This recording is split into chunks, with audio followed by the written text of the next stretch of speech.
കർത്താവിന്റെ അതിപരിശുദ്ധ നാമം മഹിമപ്പെടുമാറാകട്ടെ. കർത്താവിന്റെ നാമം മഹിമപ്പെടുവാൻ തക്കവണ്ണം തന്നിരിക്കുന്ന വചനത്തിലൂടെ നമ്മുടെ ശ്രദ്ധയെ കൊണ്ടുപോകുവാനും ദൈവസന്നിധിയിൽ നമ്മളെ സമർപ്പിക്കുവാനും ആയുസിന്റെ ഒരു ദിവസം കൂടി ദൈവത്തിനായി പ്രതിഷ്ഠിക്കുവാനും തന്നതുകൊണ്ട് സ്വർഗസ്ഥ പിതാവിനെ മഹിമപ്പെടുത്താം.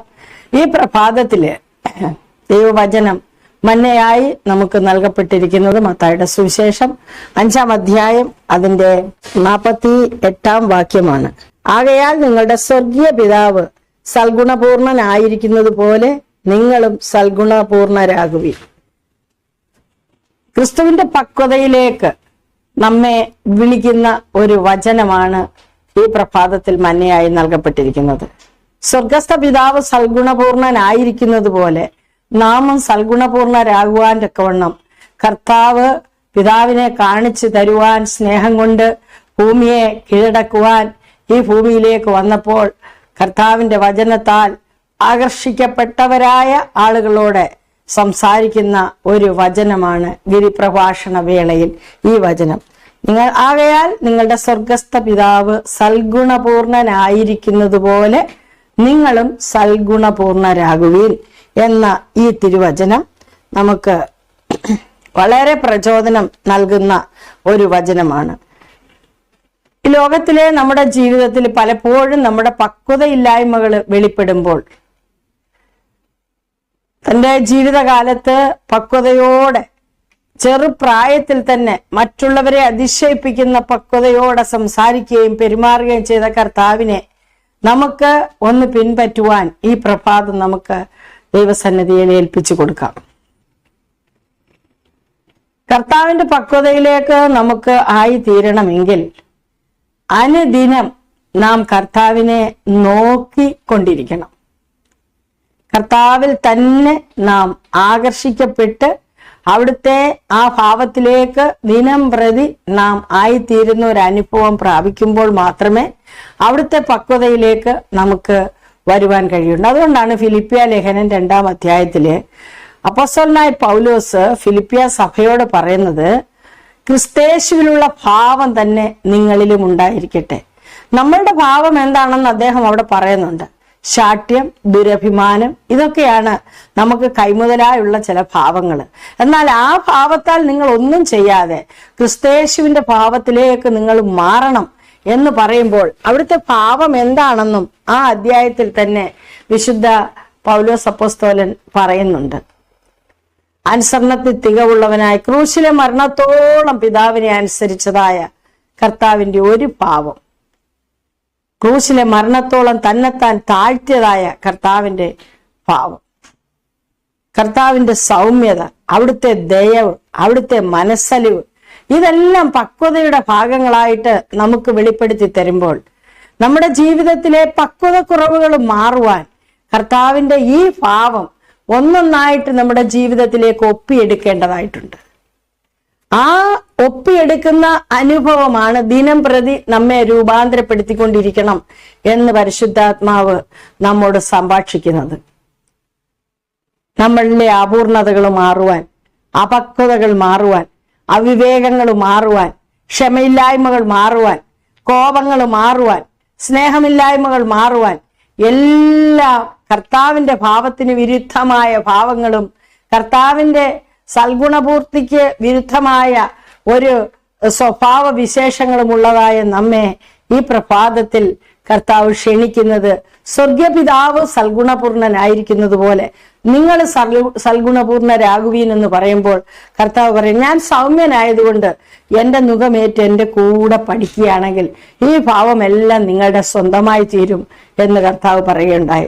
തന്റെ ഓരോ വാക്കുകളും നമ്മളെ സൽഗുണപൂർത്തിയിലേക്ക് വരുത്തുന്നതായ വാക്കുകളാണ്.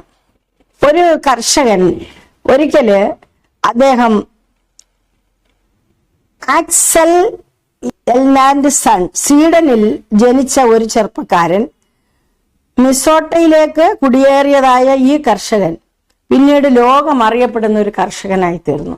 അദ്ദേഹം കൃഷിയിൽ ചില പരീക്ഷണങ്ങൾ ചെയ്തതാണ് ഈ കാർഷിക വൃത്തി അത് ലോക വിഖ്യാതമായി തീരുവാൻ ഒക്കെണ്ണം ഇടയായത്.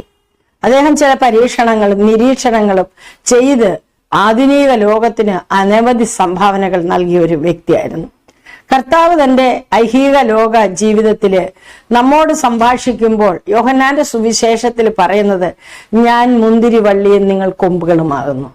എന്നോട് ചേർന്ന് നിന്നാൽ നിങ്ങൾക്ക് നല്ല ഫലം കായ്ക്കുവാൻ തക്കവണ്ണം കഴിയും. കൊമ്പുകൾക്ക് മാറി ഒന്നും ചെയ്യുവാൻ തക്കവണ്ണം കഴിയില്ല. അപ്പൊ നമ്മെ പക്വതപ്പെടുത്തുന്നത് കർത്താവായ യേശു ക്രിസ്തുവിനോട് ഒട്ടിച്ചേർന്നിരിക്കുമ്പോൾ, അവിടുത്തെ ഭാവത്തിലേക്ക് നാം ആയിത്തീരുമ്പോൾ, അവിടുന്ന് നമുക്ക് തരുന്ന ആ രൂപാന്തരം, ഹൃദയത്തിന് തരുന്ന രൂപാന്തരത്തിലൂടെ നമ്മുടെ ഭാവങ്ങൾ സ്വർഗീയ പിതാവിന് ഹിതകരമായ ഭാവത്തിലേക്ക് നമ്മെ മാറ്റുവാൻ പരിശുദ്ധാത്മാവ് നമ്മെ സഹായിക്കും. അവിടുന്ന് സ്വർഗത്തിൽ കാണുന്നത് പോലെ ഭൂമിയിലും കാണിച്ചു തരുന്ന ഒരു ദൈവമാണ് പരിശുദ്ധാത്മാവാൻ ദൈവം. ആ പരിശുദ്ധാത്മാവിന്റെ കരങ്ങളില് ക്രിസ്തുവിന്റെ സ്നേഹത്തിന് കീഴ്പ്പെട്ടുകൊണ്ട് നമ്മെ സമർപ്പിക്കുമെങ്കിൽ ക്രിസ്തുവിന്റെ പക്വതയിലൂടെ നമുക്കും ജീവിക്കുവാൻ ഭാഗ്യം തന്നിരിക്കുകയാണ്. ആ വിളിയും തെരഞ്ഞെടുപ്പും ഉറപ്പാക്കി ക്രിസ്തുവിന്റെ പക്വതയിലേക്കും സ്വർഗീയപിതാവിന്റെ സൽഗുണപൂർത്തിയിലേക്കും നമ്മെ തന്നെ സമർപ്പിക്കാം.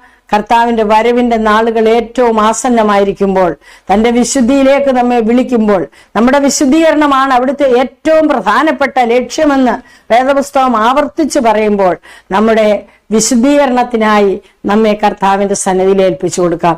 ഈ പ്രഭാതത്തില് അനുഗ്രഹിക്കപ്പെട്ട സൽഗുണപൂർണരാകുവാൻ തക്കവണ്ണം തരുന്ന ഈ വചനങ്ങള് അവിടുത്തോട് ചേർന്ന് നിന്ന് നമ്മെയും കർത്താവിന്റെ സ്വഭാവത്തിലേക്കും ഭാവത്തിലേക്കും ഒക്കെ ആക്കി തീർക്കുവാൻ നമ്മെ സമ്പൂർണമായി സമർപ്പിക്കാം. ദൈവം നമ്മളെ സഹായിക്കുമാറാകട്ടെ. ആമേൻ. പ്രഭാതത്തിൽ നമുക്ക് സമർപ്പിച്ച് പ്രാർത്ഥിക്കാം. കാരുണ്യവാനും വിശുദ്ധനുമായ വാഴ്ത്തപ്പെട്ട ദൈവമേ, സ്വർഗീയപിതാവേ, അനുഗ്രഹമേറിയ ഓരോ ദിനങ്ങള് അടിയങ്ങൾ പിന്നിടുമ്പോൾ അവിടുത്തെ കരുതലിനും അവിടുത്തെ സ്നേഹത്തിനും അവിടുത്തെ തീർന്നുപോകാത്ത ദയയ്ക്കും അടിയങ്ങളെ പാത്രീഭൂതരാക്കുന്ന കൃപയ്ക്കായി സ്തോത്രം ചെയ്യുന്നു. ദൈവമേ, സംഭവബഹുലമായ ദിനരാത്രങ്ങളാണ് അടിയങ്ങൾ പിന്നിട്ടുകൊണ്ടിരിക്കുന്നത്. എന്നാൽ അവയുടെ മധ്യത്തില് ഞങ്ങൾക്ക് കൂടാരമായി, ശൈലമായി, ശരണമായി, ഞങ്ങളുടെ സർവസ്വമായ കർത്താവിന്റെ ആ കൂടാരത്തിനുള്ളിൽ മറച്ചു സൂക്ഷിക്കുന്ന കൃപയ്ക്കായി നന്ദി പറയുന്ന കർത്താവെ, ഇന്ന് വചനം ശ്രദ്ധിച്ച എല്ലാവർക്കും ദൈവമായ കർത്താവ് അനുഗ്രഹം പകരണമേ. അവിടുത്തെ ഭാവത്തിലേക്ക് അടിയങ്ങളെ ആക്കി തീർക്കണമേ എന്ന് പ്രാർത്ഥിക്കുന്നു. അവിടുത്തെ പക്വത തന്ന് സ്വർഗീയപിതാവിന്റെ സൽഗുണപൂർത്തി പ്രാപിക്കുവാൻ തക്കവണ്ണം അടിയങ്ങളെ യോഗ്യരാക്കണമേ എന്ന് പ്രാർത്ഥിക്കുന്നു. പ്രത്യേകിച്ച് കർത്താവ് ഈ നാളുകളെ രോഗത്തിന്റെ കഷ്ടപ്പാടുകളിൽ ആയിരിക്കുന്ന പ്രിയപ്പെട്ടവരെ ഓർത്ത് പ്രാർത്ഥിക്കുന്നു.